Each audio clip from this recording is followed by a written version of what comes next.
until you got to the pros. When you in the pros and you get injured, the first thing they want to do is pump you full of all kinds of different Bullshit. opioids and shit that is masking one problem and causing long-term effects on the other side. Talk to us about that process, because I know you've been very vocal with the recovery of it, but just also the whole overall process. Yeah.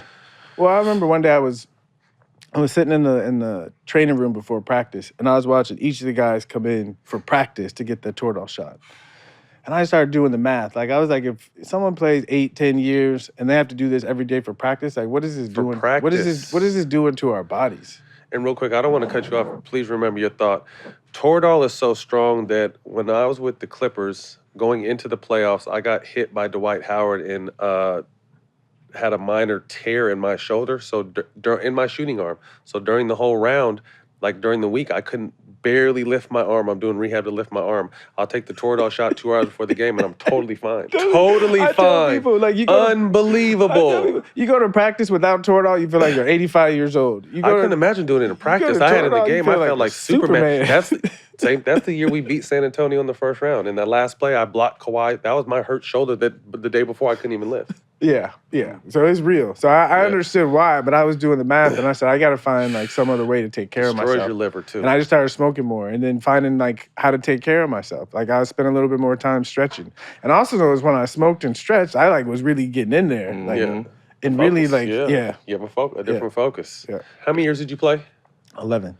At what point in your career did you kind of say, I'm leaving this prescribed medicine from the league behind and solely smoking cannabis, or was it always a balance of both? It was a balance up until that moment I just told you about, but after that, I mean, I might have taken something, like, I had to be in a lot of pain before I would take something. So, and I was probably 6 or 7 years in, but I started taking care of myself, and I didn't spend any time in the training room, and the trainer just left me alone because they were like, whatever you're doing is and working. And a running back, you get hit the most. Exactly.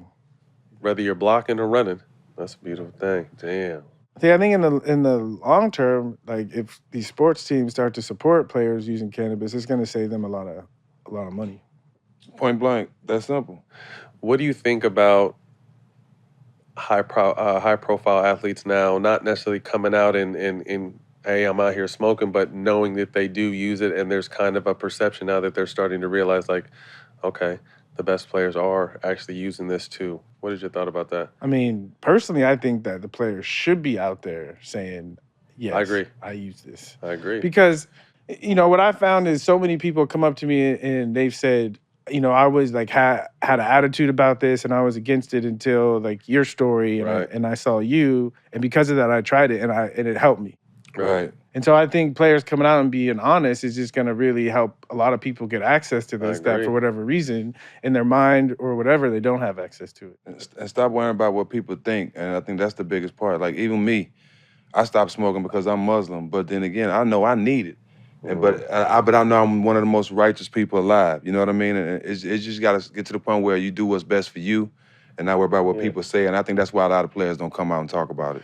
But I think a lot of it is misinformation. Yep. And what I've realized is when we were young, and so we'd hear people say, like, the war on drugs. Now that I'm older and I've gone back and, like, just studied a little bit, it really was a war. Mm-hmm. Like, literally, like, our this mighty government militarized against cannabis. Yep. Militarized. And you think of, like, in any war, there's always a lot of casualties. And it takes a long time to heal. But if we go, like, pre-drug war and we really understand the history of this plant, it was used by righteous people to help them achieve more righteousness. Right. Like, that's what it was for. Mm-hmm. And I think we're remembering that, but we're doing it the hard way because we're, like, at least for me, I became a better person when I started smoking. I'm the best me when I My wife told me that, please hurry up back smoking. She used to text me like, she was texting him like that. Can you get him back to smoke, please? Because he's not the same person.